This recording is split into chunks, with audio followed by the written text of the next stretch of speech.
Picture this. You're cruising down a busy highway at 60 miles per hour. The radio's on, everything is totally fine. And then, out of nowhere, you are completely, unexpectedly blinded. For a few agonizing seconds, you are literally flying forward in a 2-ton metal machine with absolutely zero visibility. It sounds like a total nightmare scenario, right? But the crazy thing is, this happens every single day. We've all been there. Try to recall that frightening split second of blindness. Maybe it was a massive truck with ultra-bright LEDs cresting a hill, or the setting sun hitting your windshield at the exact wrong angle.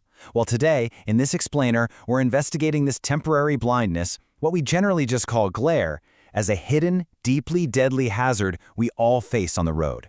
Because honestly, it's not just a minor annoyance, it is a critical safety failure. To figure out exactly why these fleeting moments of blindness turn into fatal accidents, researchers knew they couldn't just guess. They needed hard data. So they analyzed a massive data set of 18,073 real-world glare-related car crashes in Texas from 2017 to 2024.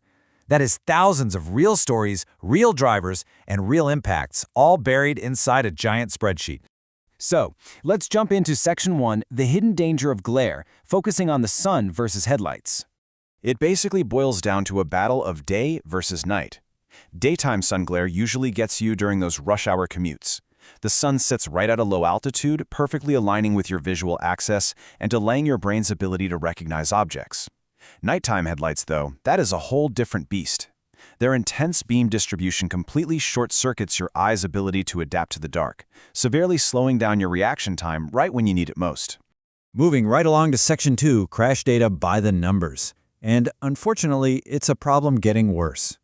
If you trace the timeline of these accidents, you'll spot a very clear expected drop right around the 2020 pandemic when nobody was really driving. But pay attention to what happens right after. There's a frightening, incredibly sharp rise, peaking at nearly 3,000 crashes in 2024 alone. So this problem isn't just sticking around, it's actively escalated.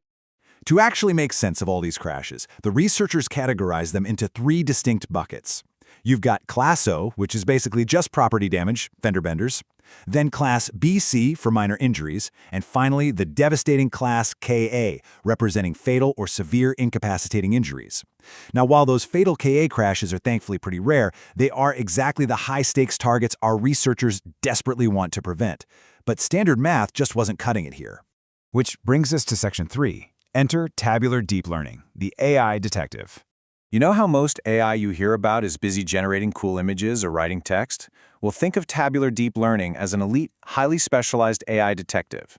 It's built specifically to crunch massive, complex spreadsheets. It meticulously searches through dozens of variables, things like speed, lighting, vehicle type, and driver age, finding hidden nonlinear connections in the crash files that a human brain literally never could.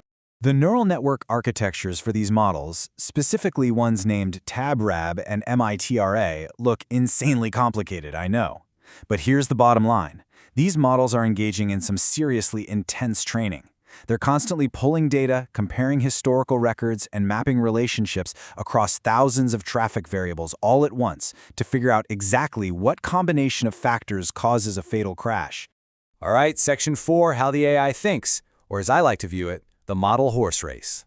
Before the race even started, the researchers had to solve a massive data problem. Because fatal crashes are relatively rare, a lazy AI might just predict no injury every single time and still score super high on overall accuracy. To fix this, they used a clever data balancing technique called SMOTE-ENN resampling. This essentially forced the AI to pay extremely close attention to those rare, deadly crashes during its training, making absolutely sure it learned how to spot true danger. So, the results of the AI horse race are in, and it turns out a model named TabR totally stole the show, with a massive 94% accuracy rate. MIR-Tiara and Tab Transformer were incredibly close behind, while ARMNet trailed just a bit. Ultimately, TabR proved beyond a shadow of a doubt that it was the most capable at juggling all those crash variables and accurately predicting just how severe an accident would be. What's really mind-blowing is TabR's crowning victory. It achieved a literal 100% perfect recall rate for identifying the most severe, fatal crashes in the dataset. That means out of all the severe crashes thrown at it during testing, it didn't miss a single one. It is a basically perfect digital detective for road safety. Moving on to Section 5, what really causes severe injuries? Time to unlock the black box. Usually AI's notoriously secretive, right? It just spits out an answer without showing its work. But to find out what actually triggers these awful outcomes, researchers used a tool called SHAP analysis to pry open the AI's black box. This forced the model to translate its complicated math into actionable, real-world insights, showing us exactly which variables carried the most weight in predicting a severe crash. And here's what this digital detective revealed. Nighttime headlight glare is shockingly deadly, accounting for 83.8% of the severe crashes. On top of that, speed limits between 45 and 60 miles per hour multiply the danger exponentially. Why? Because when you're going that fast and get blinded, your stopping distance totally exceeds your visual distance. And, maybe unsurprisingly, the AI confirmed that wearing your seatbelt remains your absolute best defense against a fatal outcome if the worst happens. Let's bring it all home with Section 6, fixing our blinding roads, taking us from raw data to real-world action.